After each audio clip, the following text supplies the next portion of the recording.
49. Lucas capítulo 24, versículo 49. Se llama este mensaje Investidos. ¿Amén? Amén. Investidos se llama este mensaje. Investidos. Ese es el nombre de este mensaje. Así que Lucas capítulo 24, versículo 49. Cuando lo hayan encontrado pueden decir amén. Amén. Y leo para todos ustedes en el nombre de nuestro Señor Jesucristo. Amén. He aquí, yo enviaré la promesa de mi Padre sobre vosotros, pero quedaos vosotros en la ciudad de Jerusalén hasta que seáis investidos de poder desde lo alto.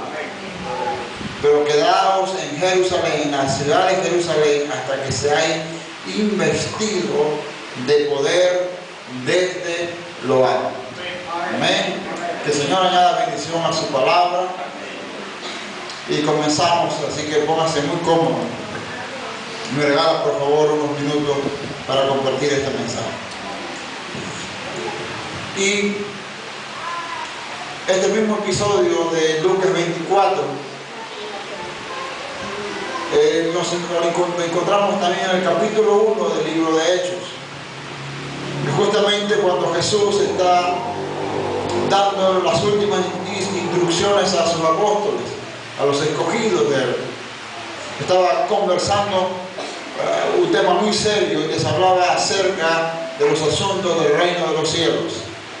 Todo lo que tenía que ver con el reino, el mover, el movimiento.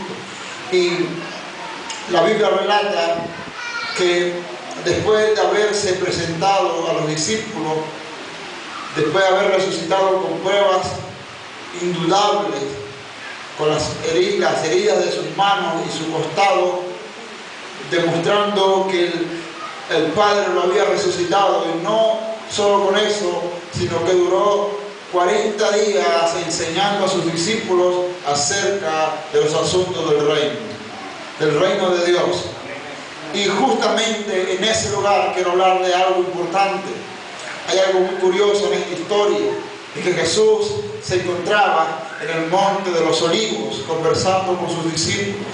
Y este monte no es un monte común, no es un monte más de la historia, es un monte que tiene unas muy estrecha afinidad con Jesús. Jesucristo estaba muy apegado a este monte, y no es cosa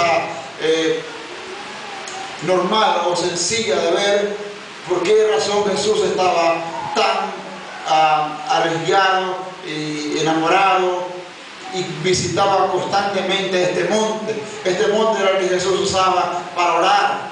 En este monte Jesús fue donde oró esa oración intensa en el Getsemaní, y que sudaba como grandes gotas de agua.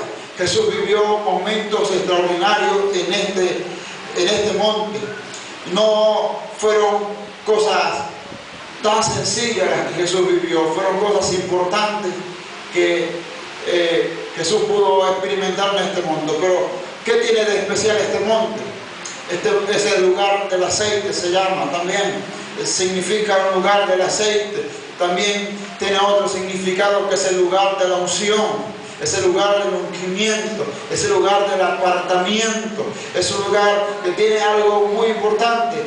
La Biblia enseña que este lugar era llamado el monte de los olivares, porque había muchos olivos, y los olivos, el fruto de los olivos es la aceituna, y de la aceituna sacan el aceite. Pero algo muy importante de la aceituna es que no solamente el aceite, los derivados de ese aceite servían para comer, no, sino que también servían para lámpara, era combustible. Y no solamente este aceite era combustible, sino que también servía para ungir a los hombres.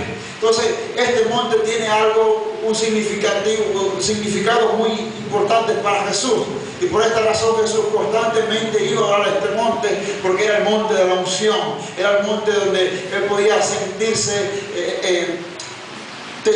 tenía esa pasión por este monte, por el significado que había. Y los judíos, su cultura ellos son muy dados a los símbolos. Y justamente este símbolo poderoso del Monte de los Olivos, el Monte del Aceite, el lugar de la unción, era donde Jesús iba a orar. Pero pasaron momentos muy cruciales en la vida de Jesús en este monte. Por ejemplo, uno de esos momentos es cuando Jesús enseña el Padre Nuestro en ese monte. Los discípulos sentían la necesidad de aprender a orar, y en el monte de la unción Jesús los enseñó a orar.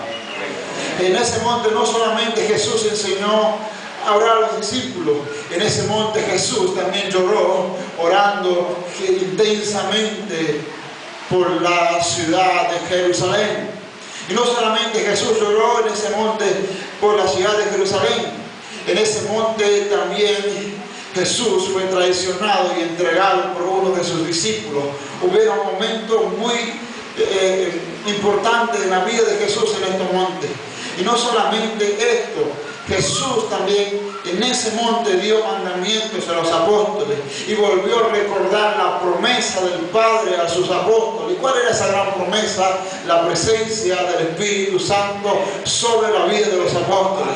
El sello del fundamento de la iglesia primitiva, la manifestación del Espíritu Santo. Pero hay algo importante que quiero comentar a todos ustedes. La unción. ¿Qué es unción? Es el acto de tomar un aceite y derramarlo sobre alguien con una misión específica. Así que cuando se unge a alguien, se unge para algo específico. Cuando nosotros recibimos al Señor Jesucristo en nuestro corazón, recibimos una unción fresca. Y esa unción nos da una misión específica. Nos introduce automáticamente al ministerio de la iglesia. Y es por eso que todo hombre y toda mujer que tiene a Jesús en el corazón debe tener un deseo desesperado por el servicio en la obra del Señor. ¿Por qué razón? Porque ha sido ungido para algo en específico, para servir a Dios. Eso es unción. Y uno de esos momentos que uno más espera y más anhela es el momento de recibir ese toque de la unción, ese derramamiento de la unción. Pero la unción es solamente un primer paso. Por mucho tiempo se nos enseñó que la unción era para unos que otros, que era para fulano, para sultanejo y para ensejo. Y la Biblia enseña que la unción es para todos aquellos que tienen la voluntad de recibir al Señor Jesucristo como Salvador. Amén. Y es para todos aquellos a quien Dios ha llamado. Entonces todos tenemos acceso a la unción. ¿Por qué, hermano Daniel? Porque cuando Jesús estaba muriendo en la cruz del Calvario, la tierra tembló y el velo del templo se rasgó, milagrosamente se rasgó de arriba hacia abajo. Y eso significa que hay una apertura de la puerta total para que todo hombre y toda mujer tenga acceso total a la presencia de Dios. Eso habla de tener un contacto directo, intimidad, integridad y una constante revelación de Dios en su presencia. ¿Es así o no es así? Hay un principio poderoso de Jesús. Juan capítulo 8. Hay un principio poderoso. Jesús dice a los fariseos: lo que yo hago no lo hago por mí mismo, sino lo hago porque el Padre me da para hacerlo. Y dice, y el Hijo hace lo que ve al Padre hacer. Qué tremendo principio. Eso se llama obediencia, se llama sujeción. ¿Y cuántos quieren ser bendecidos hoy? Entonces, quiero que escuche esto, por favor. ¿Cuántos quieren tener esa unción? Pero quiero primero contarles algo antes de la unción. Obediencia fue el principio más grande de la vida de Jesús. Y la obediencia viene del latín eus culturi, que quiere decir cultivar la oreja o educar el oído. Escúchame bien, obediencia viene de cultivar la oreja o educar el oído. Eso quiere decir obediencia.